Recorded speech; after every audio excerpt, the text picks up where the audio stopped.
Hello दोस्तों, स्वागत है आपका टेक्निकल स्केच चैनल पर।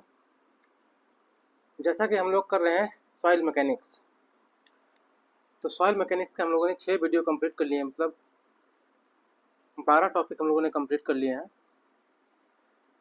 50 क्वेश्चन हम लोग डेली करते हैं टेक्निकल के। अभी हमारा सब्जेक्ट चल रहा है सॉइल मैकेनिक्स। हम लोग कर रहे हैं डेली 50-50 क्वेश्चन। 2 टॉपिक के 50 क्वेश्चन करते हैं हम लोग, एक टॉपिक के 25, एक टॉपिक के 25। तो पहले रिक्वेस्ट है आप लोगों से, अगर हमारा वीडियो पसंद आ रहा है, कंटेंट अच्छा लग रहा है, तो वीडियो को लाइक करें, चैनल को सब्सक्राइब करें, कमेंट करें। चलते हैं पहले क्वेश्चन पर। हाँ, आज के हमारे टॉपिक है stability of slopes, bearing capacity of soil. ये 2 आज के हमारे टॉपिक हैं, इन पर हम लोग 50 क्वेश्चन करेंगे। तो चलते हैं पहले क्वेश्चन पर। पहला question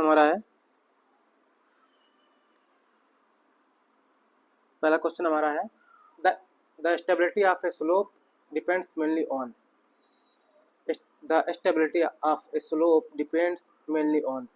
stability of A slope mainly किस पर डिपेंड करता है, यानी स्लोप की स्टेबिलिटी मेनली किस पर डिपेंड करती है।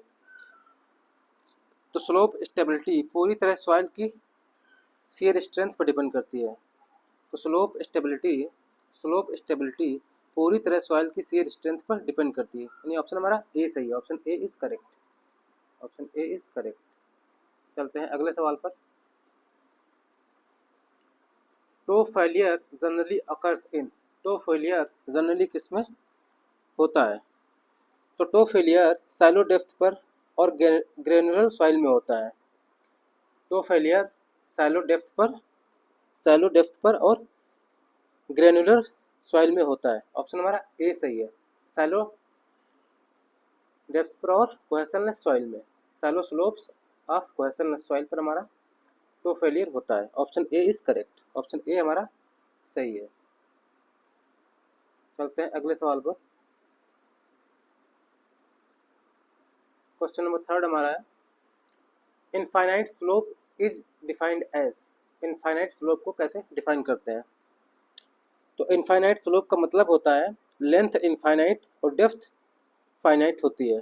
इनफाइनाइट स्लोप का मतलब लेंथ हमारी इनफाइनाइट हो और डेप्थ फाइनाइट हो, तो उसे क्या कहेंगे, उसे कहेंगे इनफाइनाइट स्लोप। तो हमारा ऑप्शन इसमें डी सही है।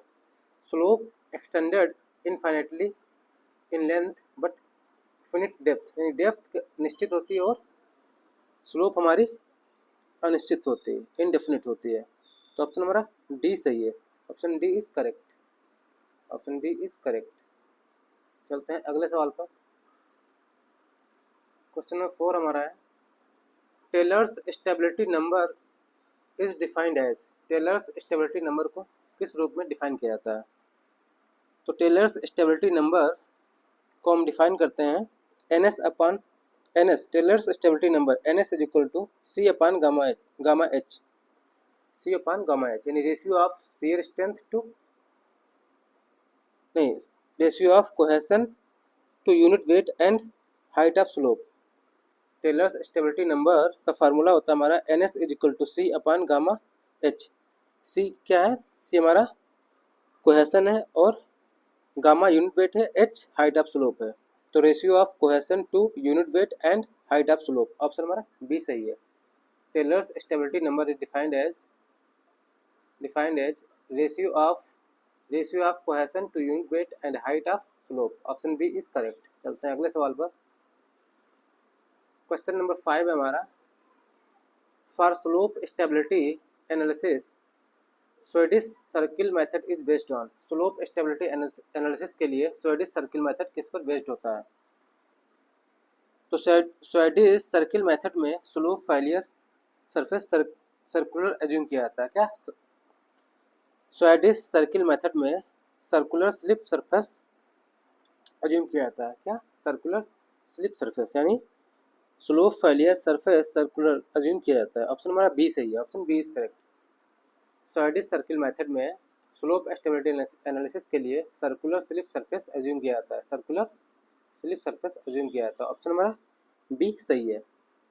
चलते हैं अगले सवाल पर। क्वेश्चन नंबर 6 हमारा है, base failure generally occurs in. Base failure generally किस में होता है? क्वेश्चन नंबर 6 हमारा, बेस फेलियर जनरली किस में होता है?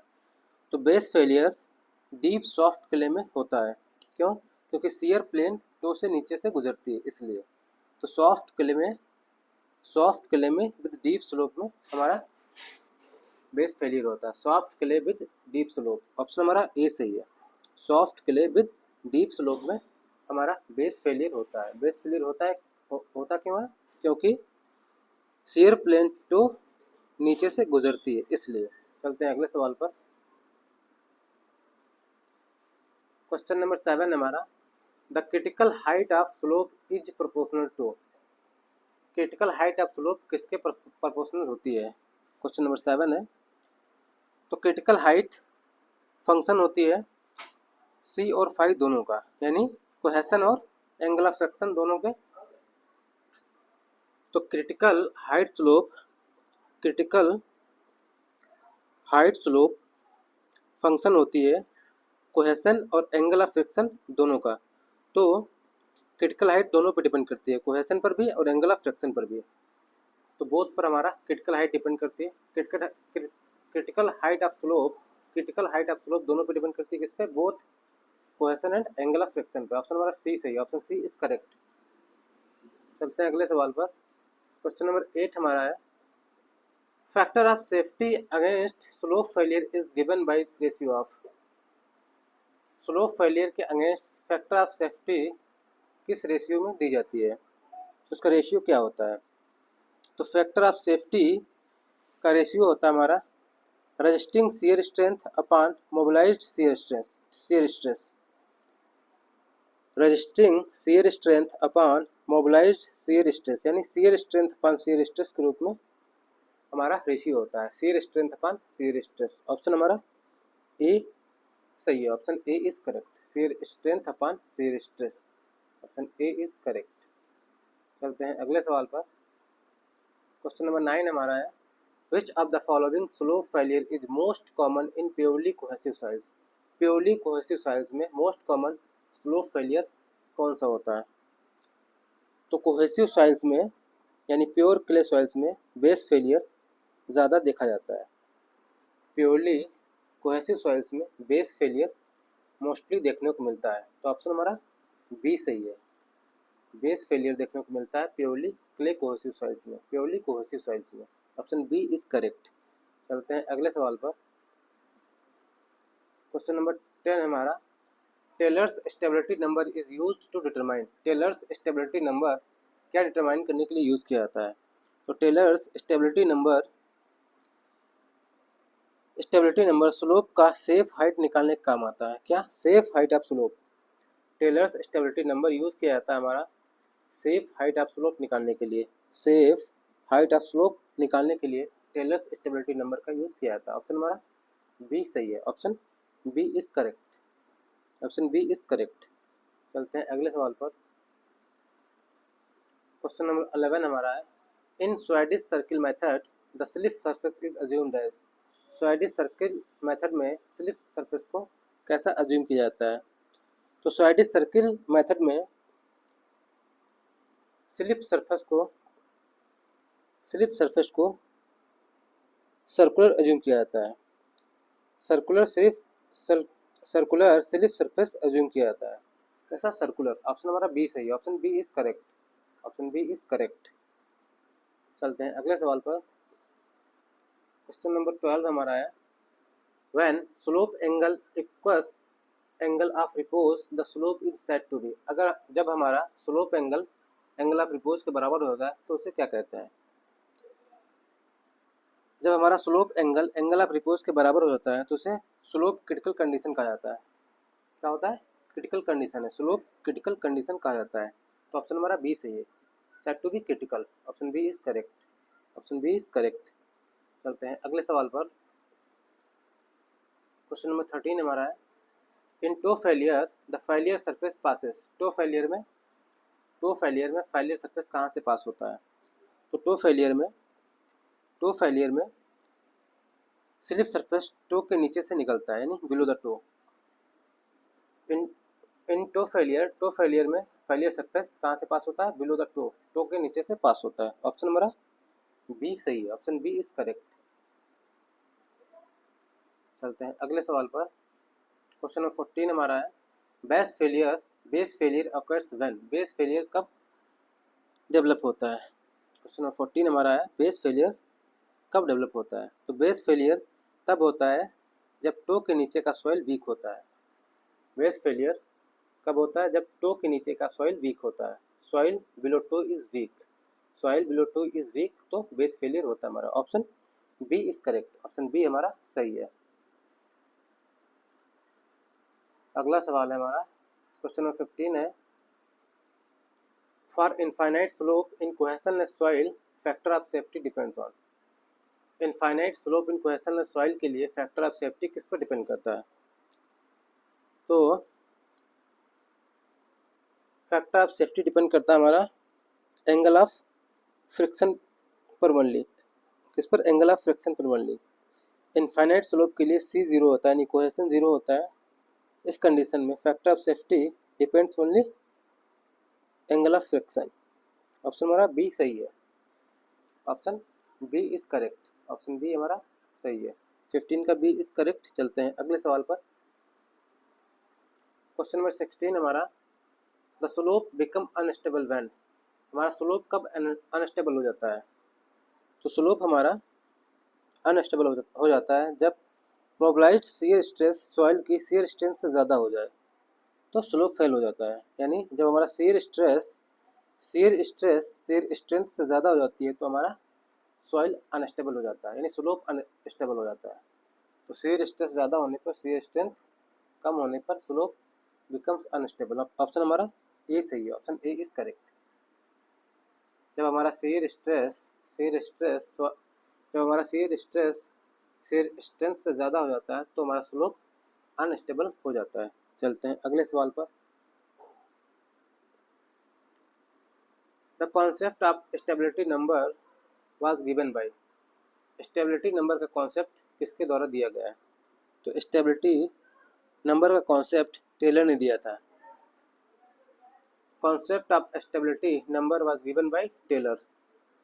कॉन्सेप्ट ऑफ स्टेबिलिटी किसने दिया? टेलर ने दिया। ऑप्शन हमारा बी सही है, option B is correct.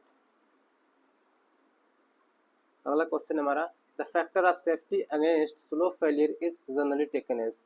Slope failure के against factor of safety generally क्या लेते हैं? तो स्लोप स्टेबिलिटी के लिए फैक्टर ऑफ सेफ्टी हमारा 1.2 से 1.5 लिया जाता है। 1.2 से 1.5 लिया जाता है। स्लोप स्टेबिलिटी के अगेंस्ट फैक्टर ऑफ सेफ्टी हमारा 1.2 से 1.5 लिया जाता है।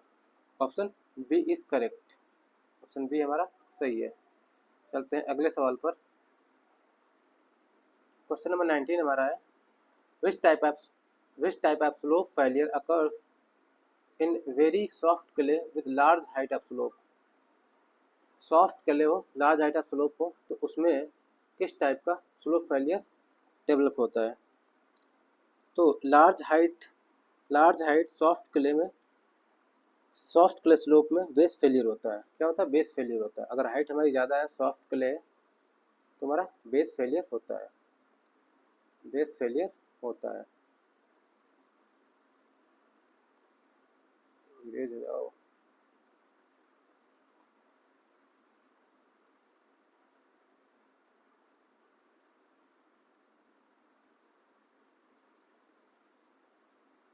तो हमारा क्या होता है? बेस फेलियर होता है, बेस फेलियर होता है। चलते हैं अगले सवाल पर। Which method is graphical in nature for slope stability. कौन सा मेथड ग्राफिकल होता है नेचर में स्लोप स्टेबिलिटी के लिए? तो Swedish circle method graphical method है जिसमें सर्कुलर स्लिप सरफेस अज्यूम किया जाता है। Swedish circle method graphical method है जिसमें सर्कुलर स्लिप सरफेस अज्यूम किया जाता है। तो कौन सा? स्वेडिश सर्किल मेथड कैसा होता है? हमारा ग्राफिकल मेथड होता है। Option A is correct, option A हमारा सही है। चलते हैं अगले सवाल पर। For a purely cohesive soil the safe slope angle is. Purely cohesive soil के लिए सेफ स्लोप एंगल कितना होता है? तो प्योरली कोहेसिव सॉइल के लिए सेफ स्लोप एंगल हमारा होता है 90 डिग्री। थ्योरेटिकली वर्टिकल कट यानी 90 डिग्री होता है हमारा। कितना होता है? Equal to 90 degree. Option A is correct. Option A हमारा सही है। चलते हैं अगले सवाल पर। When slope failure surface passes through toe it is called. जब हमारा स्लोप फेलियर सरफेस टो से पास होता है तो उसे क्या कहते हैं? तो उसको टो फेलियर कहते हैं। जब हमारा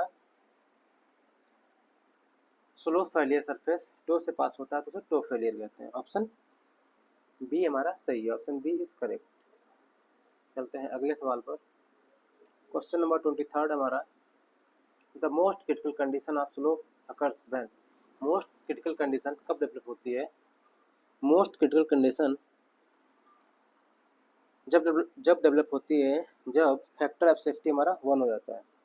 most critical condition of slope occurs when factor of safety is equal to 1। जब हमारा फैक्टर ऑफ सेफ्टी 1 हो जाता है तो मोस्ट क्रिटिकल कंडीशन डेवलप हो जाती है। क्वेश्चन नंबर 24 हमारा, the stability number decreases with. Stability number किसके साथ डिक्रीज होता है? तो स्टेबिलिटी नंबर कोहेशन बढ़ने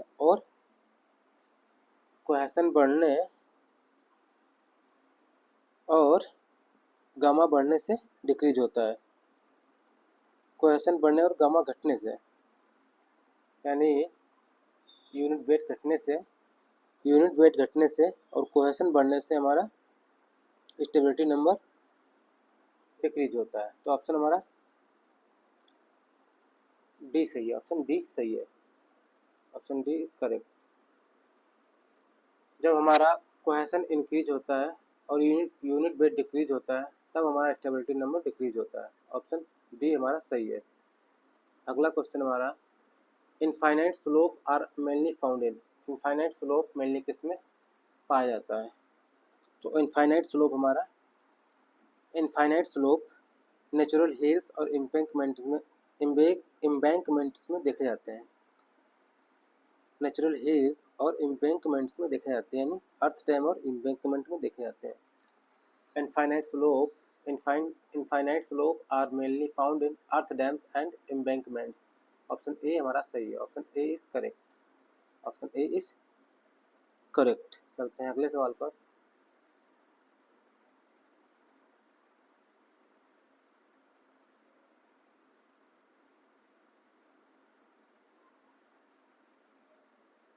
यहाँ से हमारे क्वेश्चन नंबर 6 से हमारे बियरिंग कैपेसिटी ऑफ सॉइल के क्वेश्चन स्टार्ट हो रहे हैं। बियरिंग कैपेसिटी ऑफ सॉइल के क्वेश्चन स्टार्ट हो रहे हैं।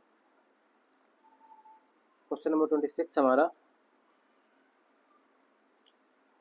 टरज़ागीज़ bearing capacity theory is applicable to. Terzaghi की बियरिंग कैपेसिटी थ्योरी किसके लिए एप्लीकेबल है? तो टरज़ागी थ्योरी स्टिफ फुटिंग के लिए डिराइव की गई है। Terzaghi's bearing capacity theory strip footing के लिए डिराइव की गई है। किसके लिए? स्ट्रिप फुटिंग के लिए डिराइव की गई है। तो Terzaghi's bearing capacity theory is applicable for strip footing. Option हमारा सी सही है। स्ट्रिप फुटिंग के लिए एप्लीकेबल है। चलते हैं अगले सवाल पर। Bearing capacity is defined as. Bearing capacity किस रूप में डिफाइन की जाती है? तो बियरिंग कैपेसिटी हमारी होती है load per unit area of soil. Load per unit area of soil. Bearing capacity is equal to maximum load per unit area which soil can carry safely. Load per unit area of soil defined as bearing capacity of soil.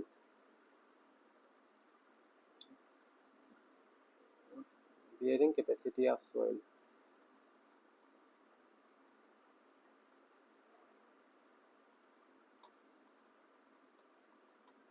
चलते हैं अगले सवाल पर।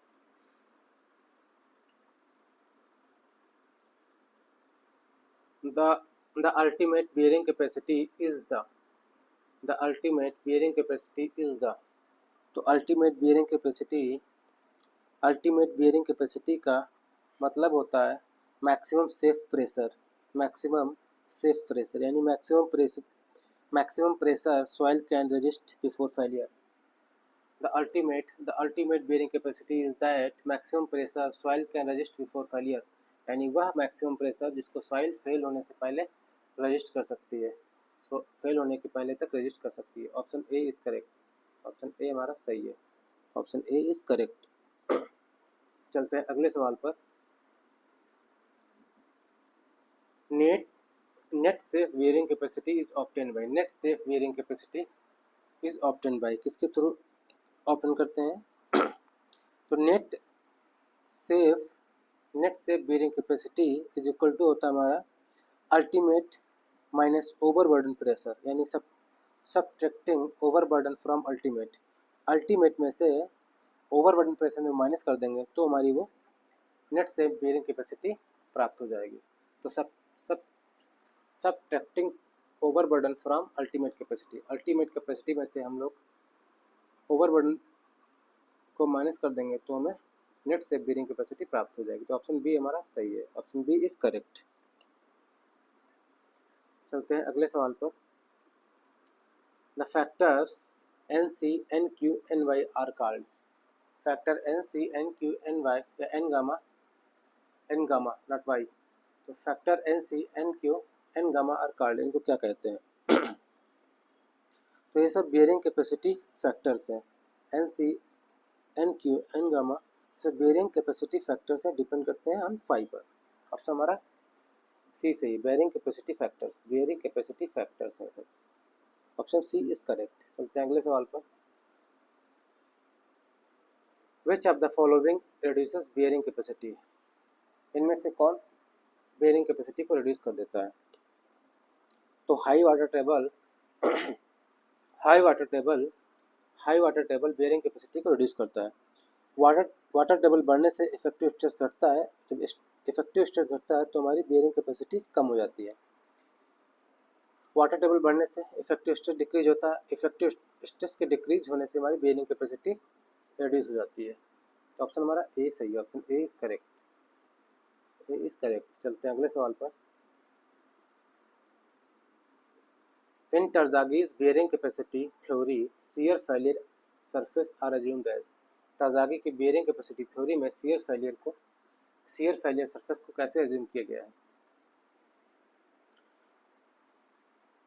तो Terzaghi की bearing capacity theory में shear failure surface को assume किया गया है लॉग स्पाइरल के रूप में अज्यूम किया गया। तो ऑप्शन हमारा सी सही है, option C is correct, option C is correct.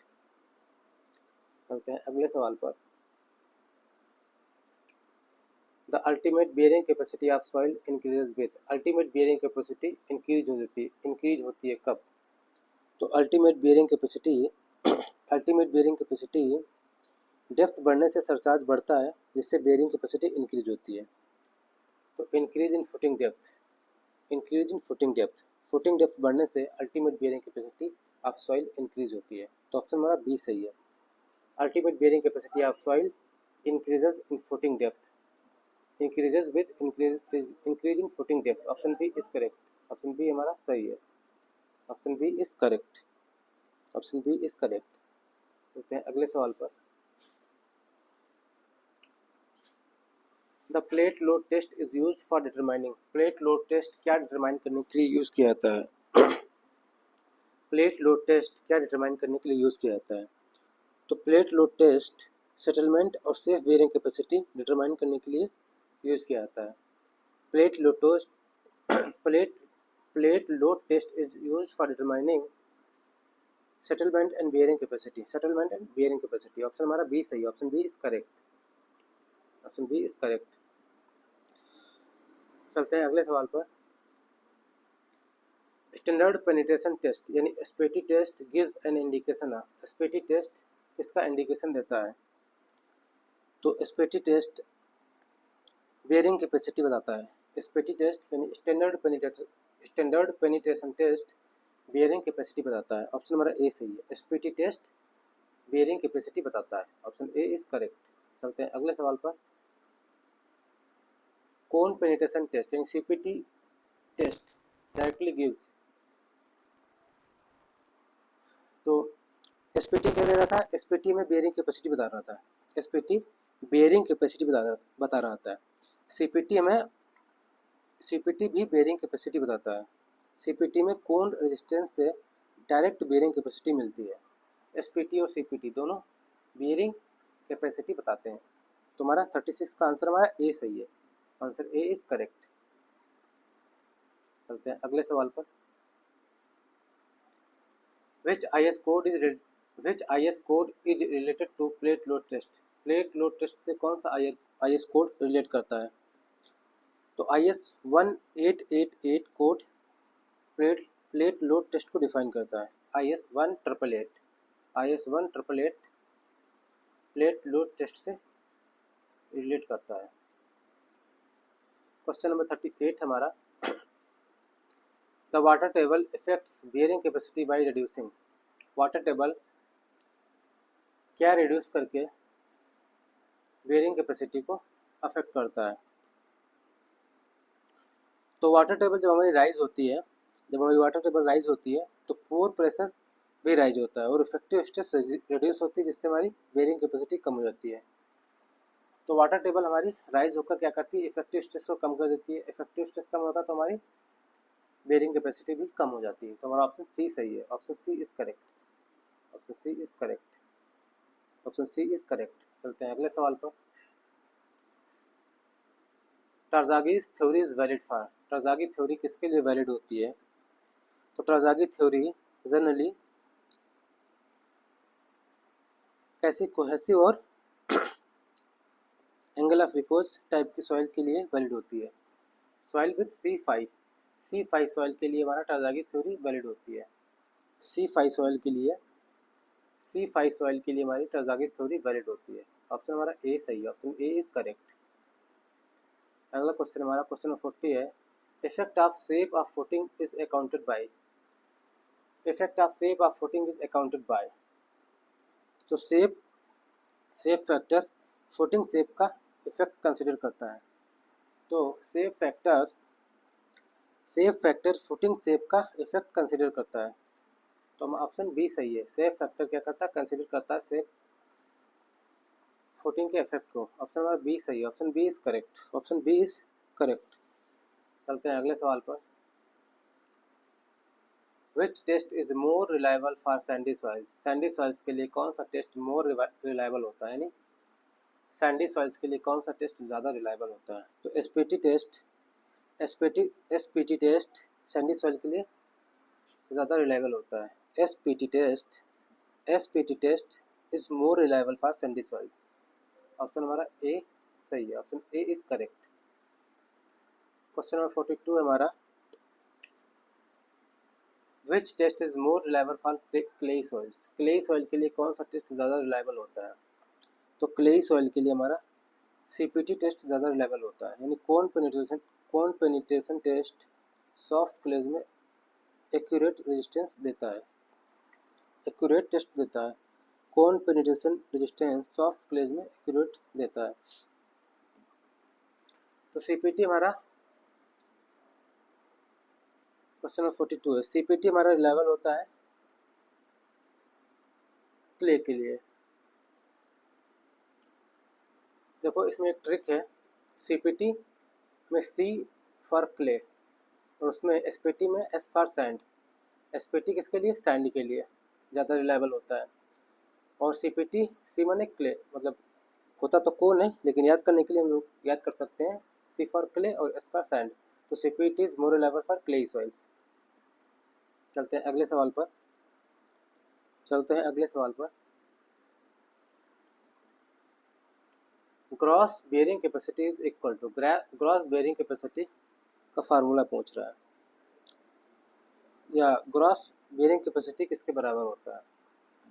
तो gross bearing capacity is equal to होता है net bearing capacity plus overburden pressure. Net bearing capacity, gross bearing capacity is equal to net bearing capacity plus overburden pressure. Option B is correct. Option B is correct. Option B हमारा सही है। चलते हैं अगले सवाल पर। The unit of bearing capacities. Bearing capacity का unit पूछ रहा है। बेयरिंग कैपेसिटी का यूनिट क्या होता है? तो बेयरिंग कैपेसिटी का यूनिट होता है हमारा kilo newton per metre square. Kilo newton per metre square. Bearing capacity का यूनिट होता है kilo newton per metre square, kilo newton per metre square. Option C हमारा सही है, option C is correct, kilo newton per metre square.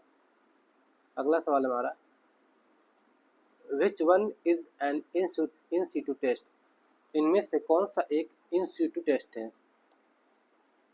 तो हमारा plate load test in situ test है, plate load test in situ test है, field test है।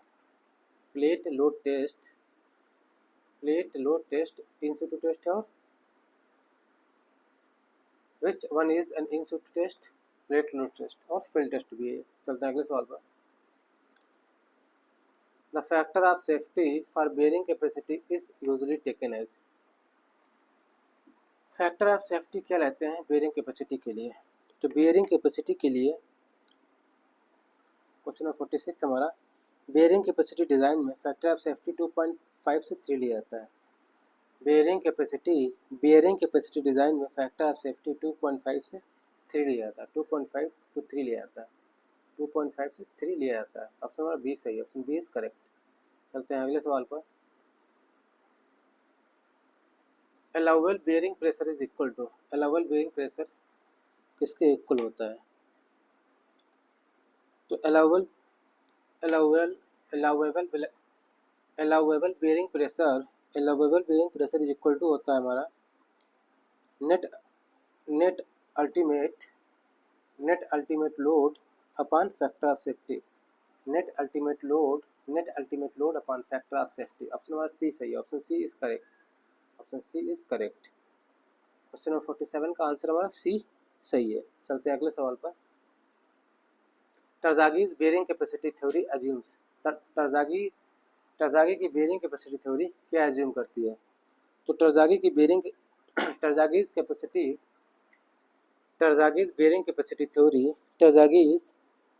Capacity theory footing को rigid और रफ बेस एज्यूम करती है, रिजिड और रफ बेस फुटिंग को एज्यूम करती है। तो ऑप्शन ए सही है, rigid rough base footing, rigid rough base footing. Option A is correct. चलते हैं अगले सवाल पर। क्वेश्चन नंबर 49 हमारा, for square and circular footings the bearing capacity, square और सर्कुलर फुटिंग के लिए बेयरिंग कैपेसिटी क्या होती है? तो स्क्वायर और सर्कुलर फुटिंग के